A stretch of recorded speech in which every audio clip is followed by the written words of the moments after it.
क्या आप जानते हैं कि छत्रपति संभाजी महाराज, जिन्होंने औरंगजेब के खिलाफ अंतिम सांस तक लड़ाई लड़ी, उनके ही इकलौते पुत्र ने औरंगजेब की कब्र पर श्रद्धांजलि दी थी। लेकिन ये श्रद्धांजलि क्यों? क्या मराठाओं ने औरंगजेब को माफ कर दिया था या फिर इसके पीछे था एक गहरा षड्यंत्र?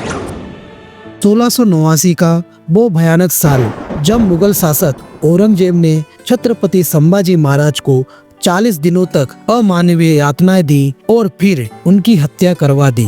लेकिन कहानी यहीं खत्म नहीं हुई। औरंगजेब ने संभाजी महाराज की पत्नी येसुबाई और उनके मात्र 7 साल के बेटे को भी कैद कर लिया। उसने एक भयावह योजना बनाई, एक ऐसी योजना जिसने मराठा साम्राज्य को भीतर से तोड़ने की कोशिश की। इस बच्चे को 7 साल की उम्र से लेकर 18 सालों तक मुगल दरबार में रखा गया। उसे मराठा इतिहास से दूर रखा गया, मुगल संस्कृति सिखाई गई, फारसी भाषा सिखाई गई और उसे यह विश्वास दिलाने की कोशिश की गई कि मुगल ही सही है। 18 वर्षों तक साहू महाराज को यह बताया गया कि उनके अपने ही लोग गलत हैं और मुगलों की नीतियां सही है।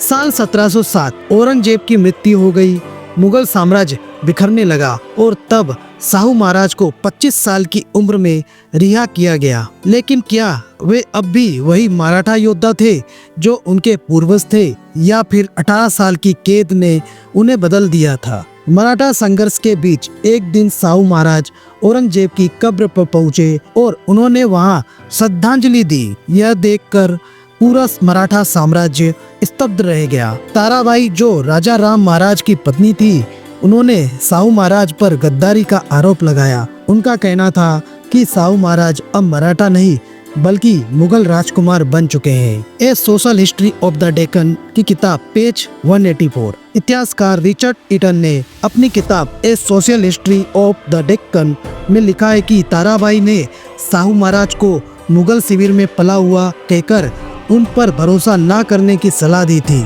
18 वर्षों तक मुगल संस्कृति में ढले साहू महाराज को क्या अब भी एक मराठा योद्धा माना जा सकता था? आज भी इतिहास के नाम पर भटकाया जा रहा है। औरंगजेब जैसे क्रूर शासकों का महिमा मंडन किया जा रहा है, उनके अत्याचारों को भुलाया जा रहा है।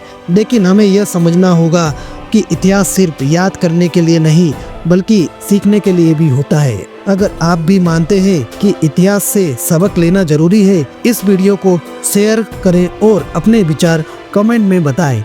जय हिंद।